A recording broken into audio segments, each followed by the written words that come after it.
The range being 1 to 12 to 1 to 24. So that's 1 part sea salt to 24 parts sesame seed. Cornelia says if it's not 1 to 12, it's not Damasio.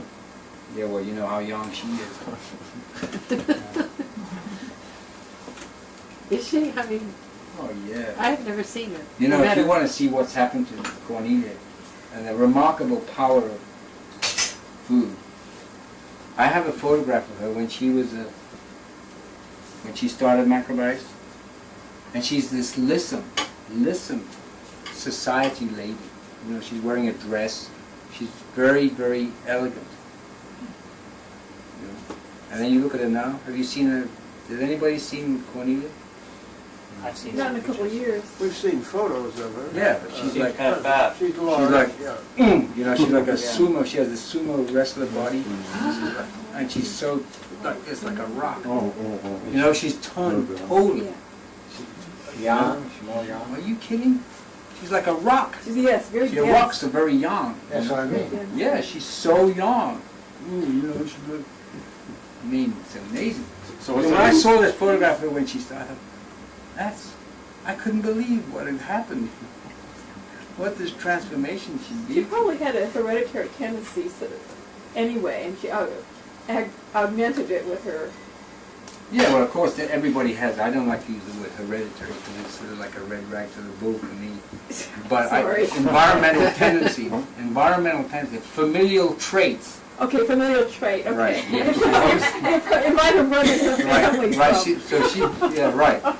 Her familial traits with being a Japanese and born of, you know, samurai tradition, her familial trait would tend to lend her to be more stocky. I have seen, because I have seen that happen. Right. But she was eating all this refined food and all this sugar and stuff, and that had made her more, you know, refined, you know? And then she went back her bike and she just went, woo. And of course it took a long time to unfold. So what's that do to the information she disseminates? It means, and this is something you have to be aware of, that if a person is not balanced, and they've been working on getting in balance, they tend to give recommendations to other people which is really for them. You know, so if a person has a yang condition, they tend to give yin recommendations, not because the other person needs yin recommendations, but because they themselves need yin recommendations. Well, you know, it's interesting. Herman is quite, you know, a thin person. He's not heavy.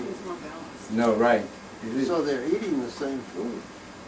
Well, I'm you have. assuming they're eating the same food. No, I don't think so. I don't think so. I think he goes out and he binges a little bit now and then.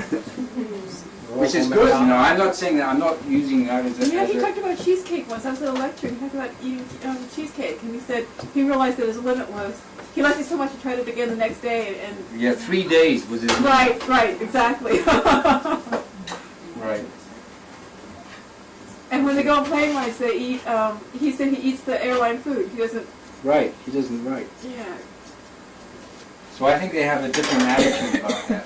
He's going to get Alzheimer's from eating out of You those mean tin each one has tin a different cookie attitude? things. I mean, there's a Herman and Cornelia, yeah. I see. They balance each other? Well, presumably they've been together a long time. So is this the salt you work with? I've just roasted the sea salt for the Damasio, and I'm just grinding it into a fine powder separately. So conceivably, she could get into herself a little trouble because she's so young. Well, she has already. I mean, she has already. I mean, she could get problems like amyloid. Yeah, right. Like what? I don't know. Average. But not probably not so much to the extent, because you have to see macrobiotics is a whole life approach. You know, you don't just look at diet as the only thing that you have to take into account. You also have to take into account a person's lifestyle. And excuse me, one of the things that Aveline does, and a lot of people do, she's not alone in this, they travel a lot by air. You know, transcontinental, intercontinental air travel. Now when you go up to 35,000 feet, that weakens your immune system.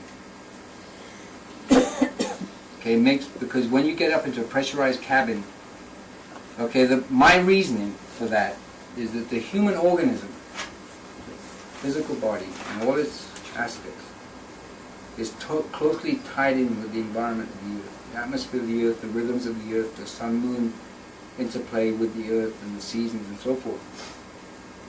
As soon as you're taken out of that environment, the body begins to become more yin.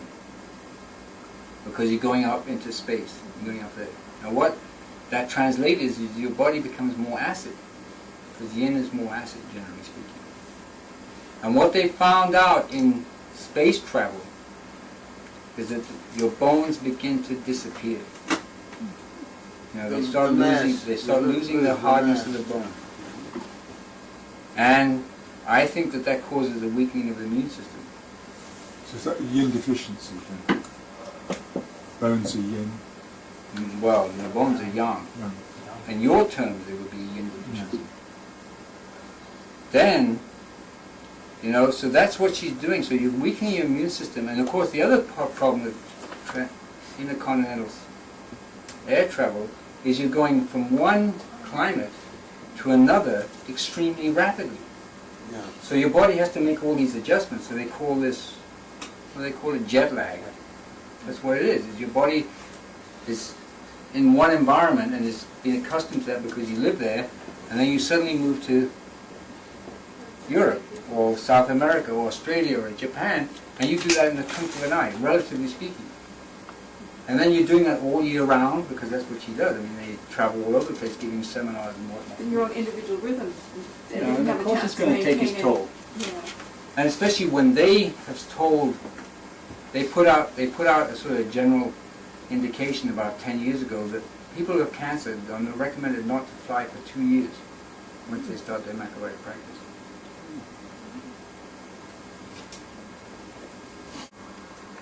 So like now, I don't feel anything in here. It's all tremendously unburdened, whereas before it was like it was always. You mean, you're talking about when they have these big bellies in it, is that what you're talking about? Well, no, that's a consequence of it. I mean, Oh, you probably got about 15 pounds of it.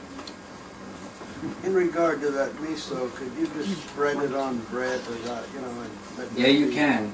The only thing you have to watch for is don't overdo it. You mean is your instead of having it in miso soup, you have it in some bread? Yeah, you can do that. Well, what do you mean by overdo it? I mean, if you're going to have a teaspoon a day. As long as you don't get into the. The reason why I mean overdo it is because it's very tasty, and you might start finding yourself having Oh, more. you mean more than a You teaspoon? get very rigid, Oh, I see. don't you? Huh? You get very rigid in your thinking. If you have too much, you can. Yeah, I like it on toast. So you can only have that, but how about when you sit on the zucchini? So if you have a teaspoon in your soup and you put it on the zucchini, then you're overdoing it. Yeah, but the thing is, the zucchini is a special preparation, and the yin of the zucchini will balance the yang of Oh, really? the miso in that particular preparation, and you wouldn't eat that preparation that often. Really? Yeah, hopefully.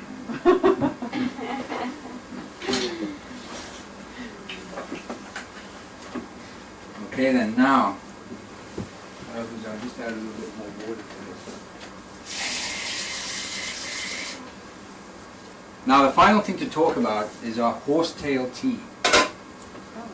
We're having horsetail tea with the bunch of tea today.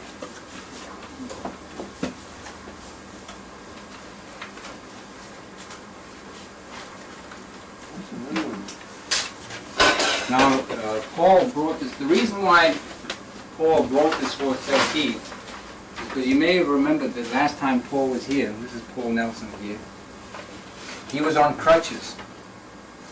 Okay, he'd broken his ankle, been run over by a bicycle. Somebody had run over his foot. And I suggested to him that he get horsetail tea, eat horsetail tea, because this has the effect of helping fractures to heal 3 or 4 times as fast as if you do not eat this. Now, can you tell me from looking at this plant why that would be? It's very limp. Very flexible. Structural. It's very structural. And what does it look like? Looks like a ball. It looks like a bone, right? Yeah. It looks like basically like a skeleton. All right. Now, just after I talked to you, I had gotten a call from another person who was a somebody I counseled whose son had broken their collarbone. And I'd actually, no, I talked to her like 2 or 3 weeks before I talked to you. And I saw it at a function at the school. A kid, she's at the Waldorf School of Kids. And she said that her son's collarbone had healed 3 times as fast as the doctors had expected. And he's not even eating macrobiotically. This guy's just a normal 16, 17-year-old kid running around eating Diet Pepsis, etc., etc. So this is very beneficial for that. And Where do you get the? you find it by shady spots, by wet, damp areas. And it grows all over the place. Oh, you okay? They don't sell You don't it? get it in the store. No, nobody knows about this. Now, this what we just talked about in terms of looking at this plant and seeing what it reminds you of in terms of the human body. That's called the doctrine of signatures. And it was a tool used in ancient Europe, like medieval and later Europe, by the physicians of that time to determine which plants were suitable for which organs in the body. Very attractive. Yeah, and the technical reason, scientific explanation for this, is very high in silica. And silica helps to bind calcium a lot faster. So it accelerates the binding of calcium. Well, how about drinking this horsetail field for osteoporosis? Yeah, but that would help, but you've got to also at the same time stop making the conditions of your body such that you're leaching calcium out of your bones. Yeah, I understand that. But that would help. Can you have a tea by itself? Or Yeah? Yeah, it's very good. or you have to mix it with banana? No, you can have it by itself or mix it with matcha. So I've mixed it with matcha today. What do you do, just throw it in there and run it? I just throw it in there, get it up, simmer it. Where did you Yeah, say that but, you can get it? Quarter It mile away. grows wild It's growing by a in creek. damp areas, in shady areas where there's a lot of water or groundwater, like by streams, by ponds, and usually under the trees, in shady spots under the trees. Where did you get that particular? He brought it. Montera. It's growing by a creek, and it also grows by the ocean. Oh, okay. And once you spotted it, you can't miss it. I mean, it's all over the place. Is it a very tall plant? No, can- it's you about can. this high. Yeah, you Well, can. I think it'll grow taller, but Yeah, I've I never saw seen some it last taller. weekend. I was up in a place called Penryn. Oh, Penrith. Yeah, it's up there near Auburn. I Yeah. was giving a lecture there last Saturday. And they had some growing under their trees that were like this high. How do you keep it? Just dry it. After Kari mentioned it, I looked up in some books see if I could find anything about it. And one thing said that in the early days, settlers ate it as a substitute for asparagus. Well, they did. Yeah. Did you try cooking it to see what it tasted like? Well, the thing is, you can tell it's pretty yin, right, in a certain way. Yeah. Although it's got this yin, it's got, these are very yin, because they're fragmented and they're growing out, and also this is hollow. So it's a yin plant. So like bamboo? Sort of like it, yeah. Can I try? The other thing about it is that though you must have yang qualities, because it grows in shade. Can we each have a stick? Have a little stick. A needle. A needle? Just pass it. It's like a salad away. Yeah, it's good. Yeah, wait. Just pass it around. Do you have any breaks or anything like that on your plate? No, they took the cast off Thursday, and they were going to put another one on for another 3 weeks, but they decided not to. Yeah, because when you were here last time, it was the day before, it was on Friday before the, you Yeah, had the accident. yeah, I was here the day after I had the Yeah, accident. Oh, was it that cold? Yeah. All right then, so that's it. What poem do you break? So what I suggest we do is